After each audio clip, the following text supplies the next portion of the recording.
Hey guys, welcome back to the channel. We are going to be continuing where we left off with yesterday's video with the recapping everything I've read in the year 2021 from June to this point, which we are now in 2022. So we will be starting off with People We Meet on Vacation by Emily Henry. That was 5 stars. I absolutely loved that book to my very core. And let me go get it real quick.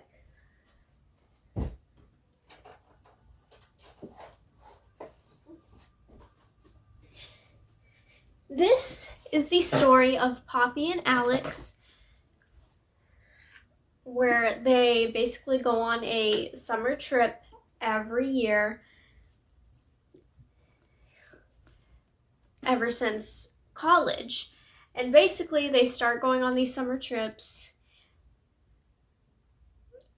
every summer for a decade up until a certain point, because something very bad happened and they quickly stopped going, and they have not spoken since that incident.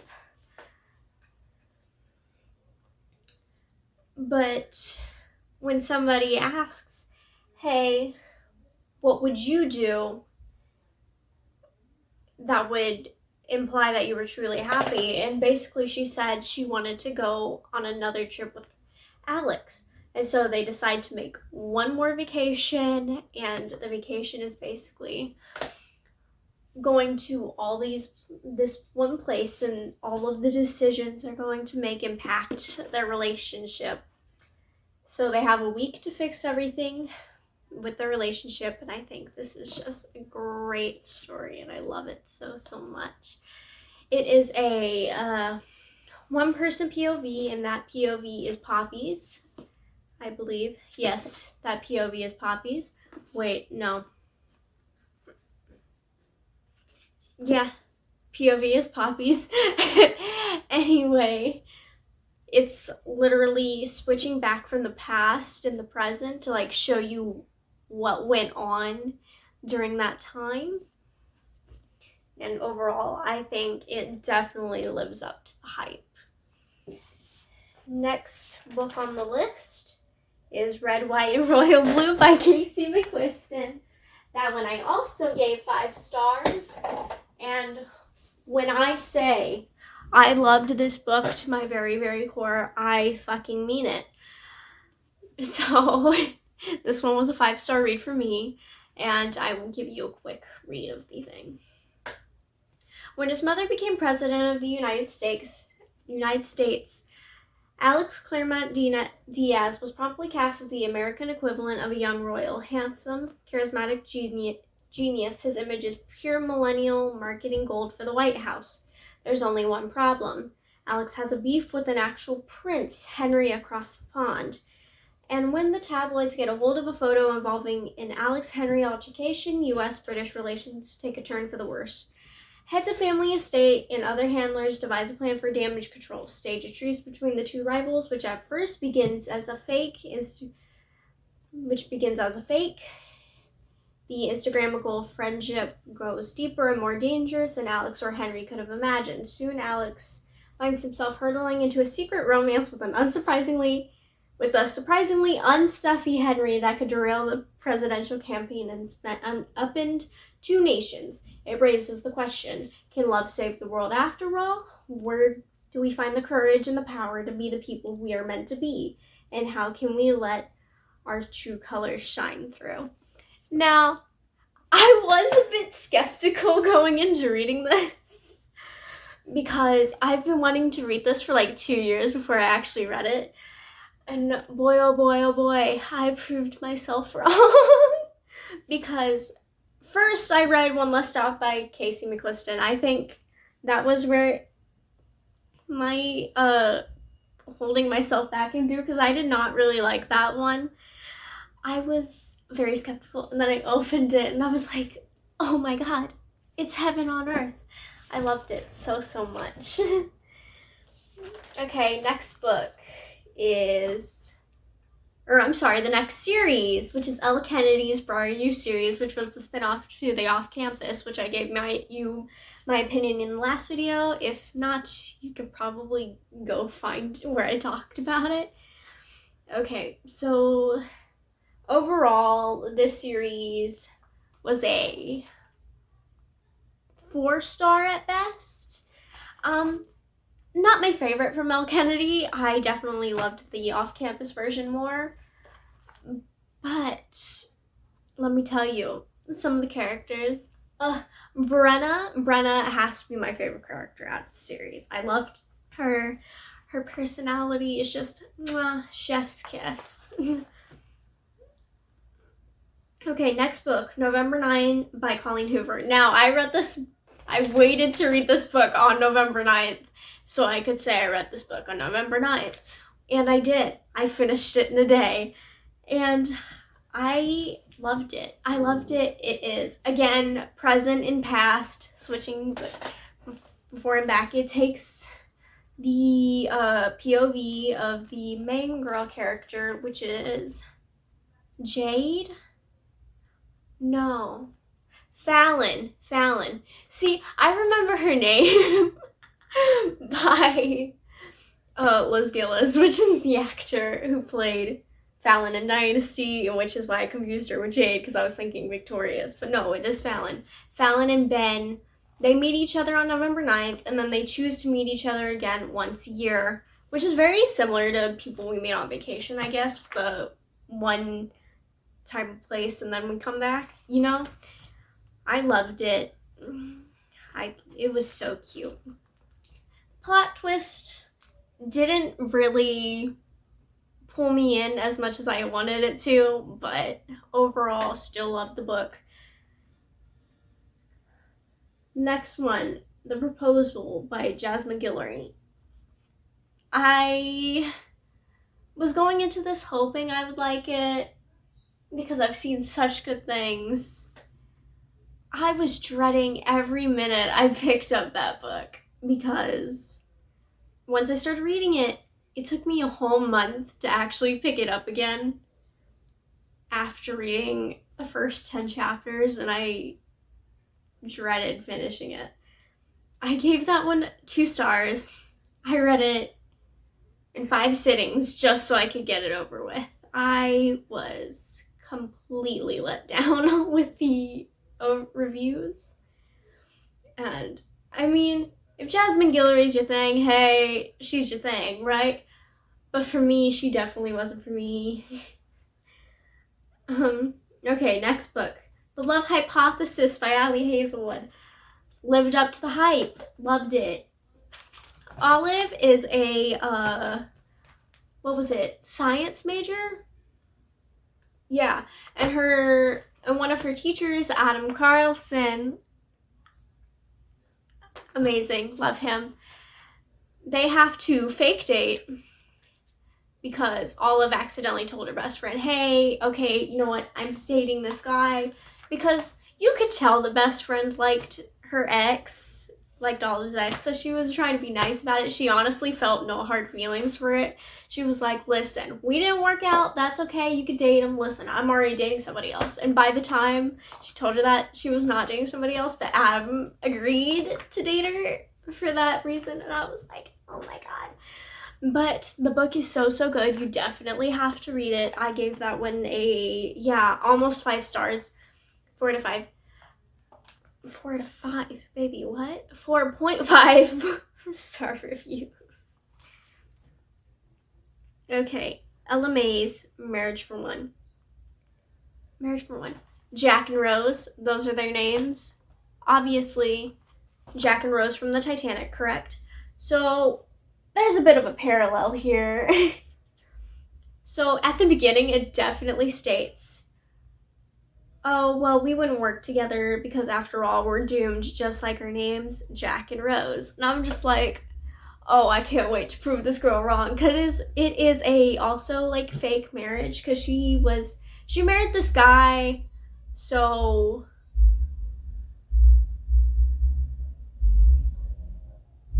there's a loud stereo somewhere, and I'm sorry. You probably can't hear it, but I can. And it was very distracting. Okay, so there is a, Jack gets Rose to marry him for the sole reason of owning a building, but Rose only agreed to it so she could get she could make like a bakery, I believe, on the bottom floor. So they agreed to the terms and they got married like the next day. Or was it that night? I don't know. They definitely got married in a short amount of time with paper, just like that. And so during the book, you could definitely see like, oh, okay, so we're not going to hang out together. We're not going to talk. We're just going to pretend marriage. And if we have to, we would definitely will like play it on.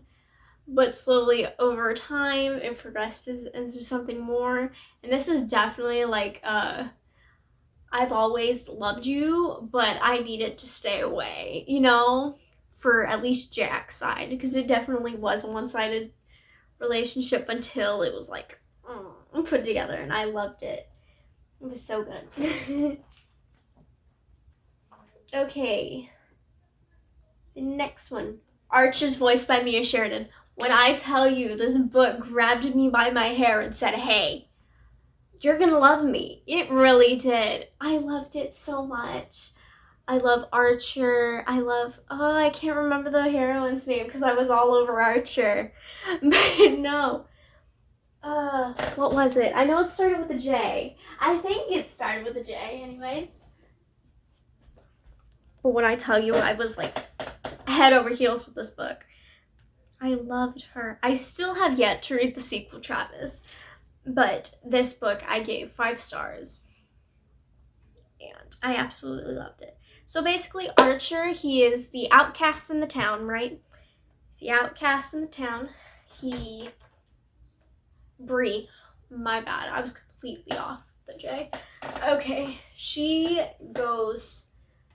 Bree comes to a town, like side of Pelion, Maine, and she hopes like this is the place where she will finally find the peace she does so desperately seeks. But on her first day there, she drops her groceries and she meets Archer Hale. He is quiet. He doesn't respond, but he helps her pick up her stuff, gives her like a blatant stare, and just walks off when she tries to talk to him. And I was like, and Bree thinks he is so quiet. She asks around about him. And eventually they cross paths again, and he is lumberjacking it, shirtless, chopping wood. Let me tell you, I freaked the hell out. But slowly as time goes on, Archer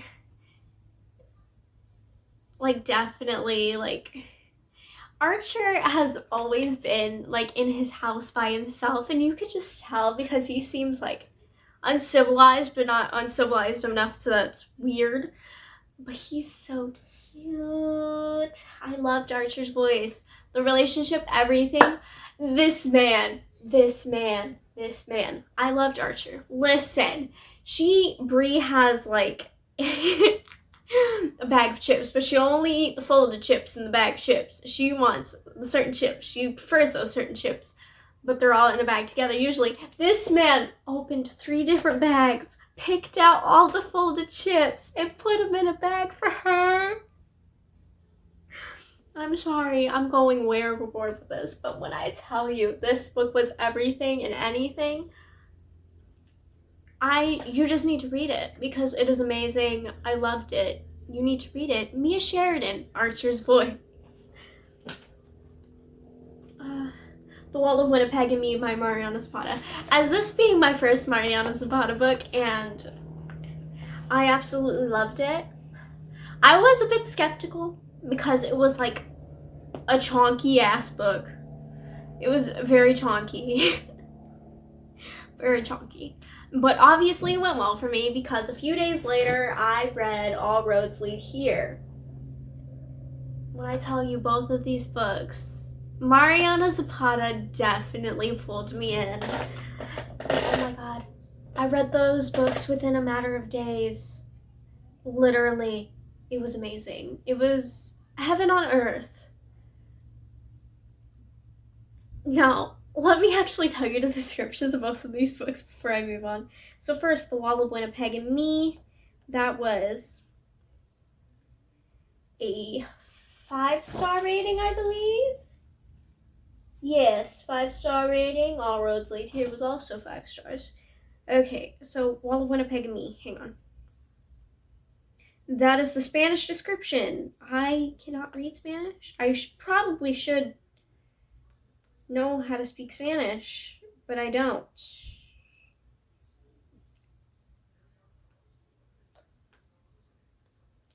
Okay, let's do the best I can to remember the plot. Okay, so Vanessa and Aiden. Aiden Graves is this famous football player, I believe, and eventually he has like an injury, so he has to back off a little bit. But he needs to stay on the team, and in order to do that, he needs a, citizenship. But the easiest way for him to get a citizenship is for him to marry Vanessa, who is his assistant. So he constantly gets onto her and he's like, listen, I need the citizenship. Will you please marry me? She completely says no, but of course, he finds a way to convince her. Haha, we love the dedicated men. Like Garrett Graham. Oh my god. Okay. So eventually, they move in together. They have to... It's forced proximity trope, fake dating. And when I tell you, he does the sweetest stuff in public. And then eventually it grows into more. Let me tell you, I loved it so, so much. Okay, all roads lead here before I get completely off track with my rants. I'm sure I've already spent most of this recording absolutely gnawing on Archer's voice. So, okay. All Roads Lead Here by Mariana Zapata. Losing people you love is hard. Aurora Delator knows moving back to a place that was once home isn't going to be easy. Starting your whole life over probably isn't supposed to be. But a small town in the mountains might be the perfect remedy for a broken heart. Checking out her landlord across the driveway just might cure it too. Okay, masterpiece, 5 stars. Okay, so let me give you like a better description rundown. So Aurora Delator just broke up with her boyfriend. He is a singer, but she wrote all his music for him. So she left him when she realized he was using her for her writing. So she comes back to her hometown. I don't remember the hometown name. And she rents out this place. But when she gets to the place, only to find out, oh crap, this kid was renting his house while his dad was going to be away. But it turns out she got there when the dad showed up. And he did not approve of this. So he was like, listen, you need to get out now. But eventually she convinces him to let her stay for at least a week. But then after that week passes by and she has not disturbed him, he's like, okay, listen, we will work this out. You pay rent, you can stay here for as long as you need, but if it gets to be too much, you're gone. And she's like, okay, I'll take whatever I can get. She goes and gets a job, blah, blah, blah, blah, blah. Eventually, they start hanging out because of the kid, because the kid is like a guitar player. So he will definitely start hanging out with Aurora more, right? Because she writes music. And it's like, okay, it's amazing because you can see the bond between the kid and her grow more first, and then she gets to him, and it's like, listen, Rhodes, we love Rhodes. That's guy's name, Rhodes. Anyway, the son's name, I don't remember the son's name, but Rhodes and Aurora, let me tell you, when we see a dad character, when we see a loving father, it's over. It's over because we love loving fathers. Can't relate. Anyway, yeah, 5 stars. Definitely would reread again.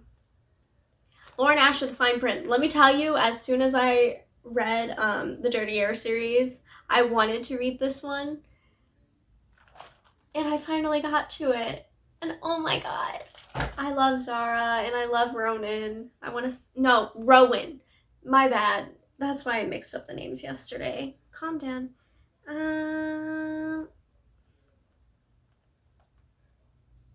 Okay, yes. The Fine Print, which is the first book in the Dreamland Billionaire series by Lauren Asher. I gave that one 5 stars.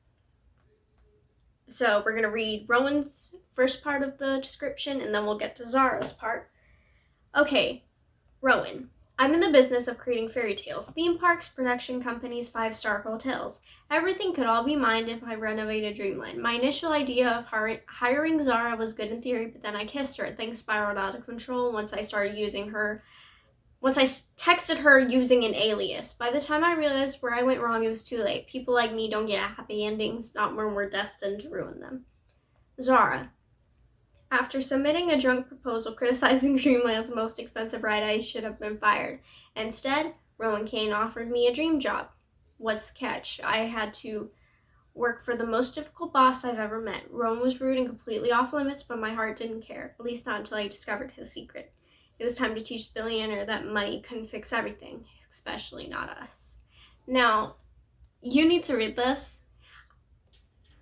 I'm going to leave you intrigued and not give you what I've description, but the relationship is so cute, and he's definitely made some mistakes. Okay, but we love him. We do. My mouth, it's getting dry. Oh, I reread The Hating Game. It's the same rating. 4 stars. Loved it. You can go watch the review in my last video. Summon Chainani, The School for Good and Evil. This was my first fantasy book.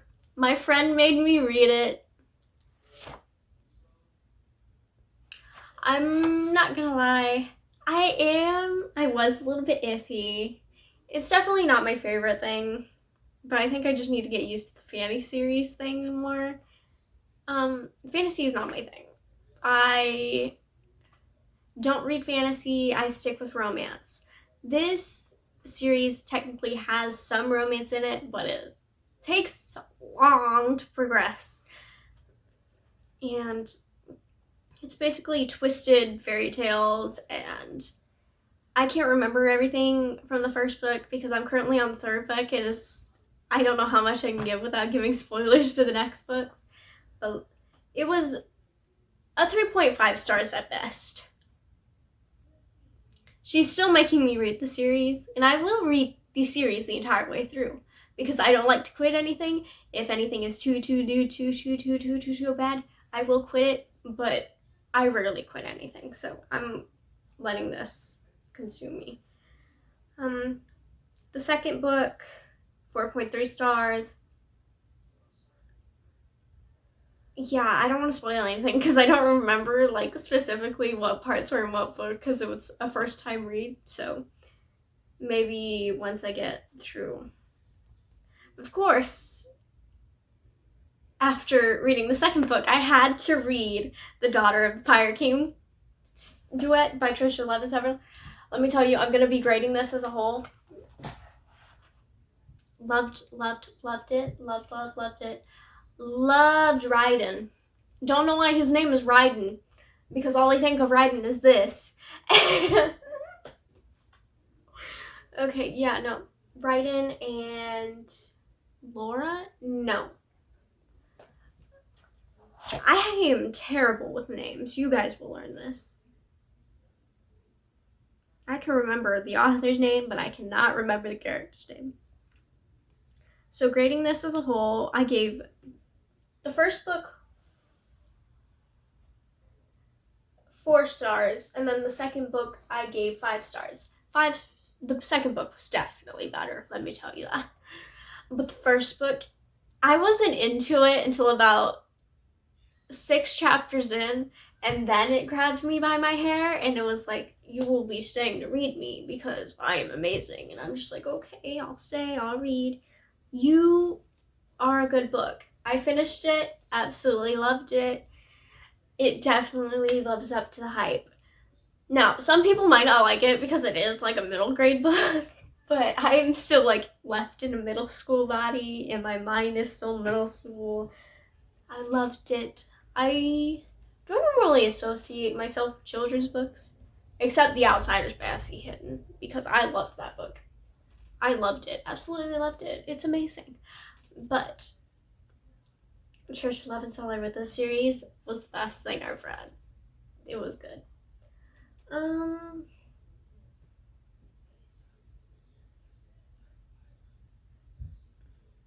I've reread The Deal, The Mistake, and The Score, L. Kennedy. Loved them. 5-star series. I already gave you the review for that. Soma Chainani's Quest for Glory in the School for Good and Evil series. Again, not going to comment on that, and I'm currently rereading Throttled with Lauren Asher. So, that was the last of the books that I read for up to this point. If you enjoyed this video, let me know. Thank you. Like, comment, share. Let your friends know. Definitely will be posting more videos. I'm thinking about letting my friends pick my books for me by going through my Goodreads account with the want to read list, closing their eyes, scanning with a finger, and then picking it. But I'm scared to do that because there's a lot of fantasy in there, because I do want to try to branch out, but after reading those series, I don't know if I want to keep them on there.